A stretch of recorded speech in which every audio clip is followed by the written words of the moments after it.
actually, you know how you need to inflate a ball, a football. So that's because inside, I'm afraid this is not a vegan option. This is a pig's bladder. Pig's bladder. Une vessie de porc. Yeah, non, vous inquiétez pas, pas de problème. So, this is something that you would inflate. And once it's nice and properly inflated, then you sew it together and you can play. But as I was saying, it's very small because people don't play football just with their feet. They play football with everything they have, including their teeth. I know, yeah. There is one rule. If you play football, you know the many rules. You can't go anywhere you want, you can't push anybody else, you have to be civil. Well, 500 years ago, there is one single rule to football.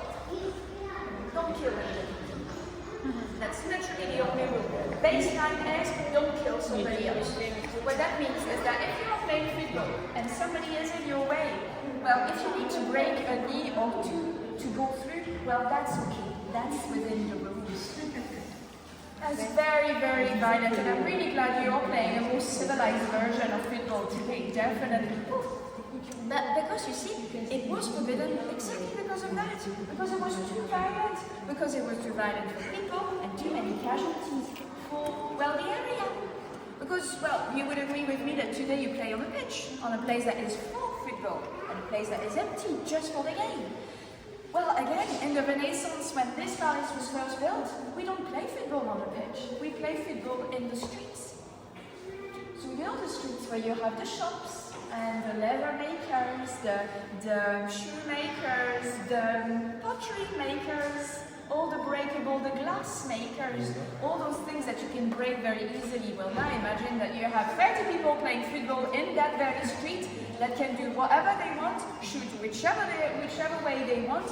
There was a lot and lots of wreckage. And that's one of the reasons why it was forbidden to play football. Actually, it was forbidden because it was violent. But golf, too, was forbidden. And you would think, but why golf? This is not violent. This is not a very bad sports at all in that regard. Well, it was very different. You see, golf is easy to do.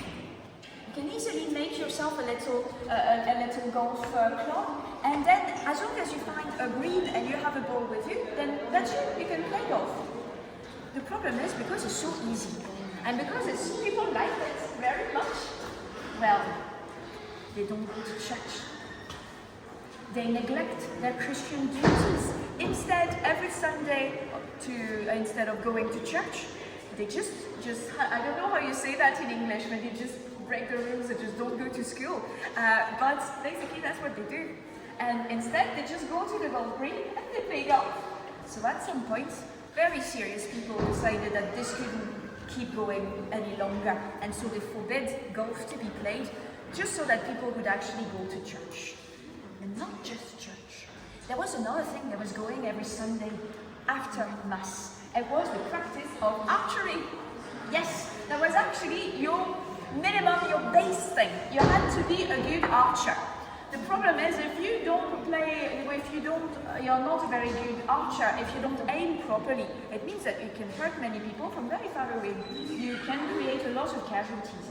So what was decided many centuries before was that every Sunday, after your prayer at church, you would come out, and in the Kirk parish, you would have little box. So I know box, not box like you think, where your mind is honestly.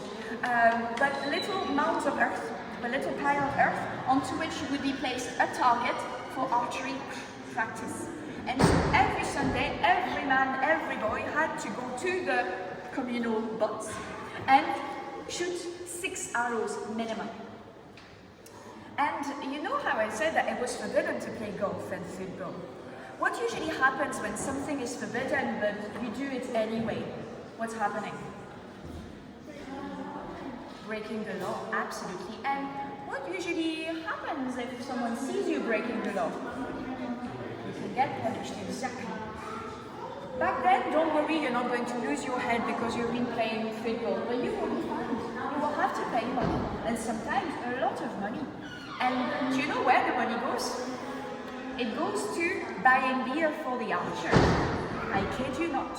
In fact, the fines that would be taken from football and golf would go into a special box. And that special box, the money would grow little by little.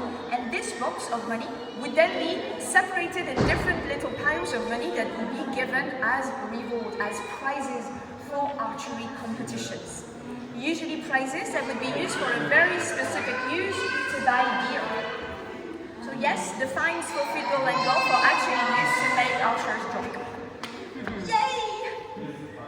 Anyway, I know I am talking too much. If you want to have a little nosy, have a feel of the different pieces here, as long as you're extra gentle, that's all I'm asking.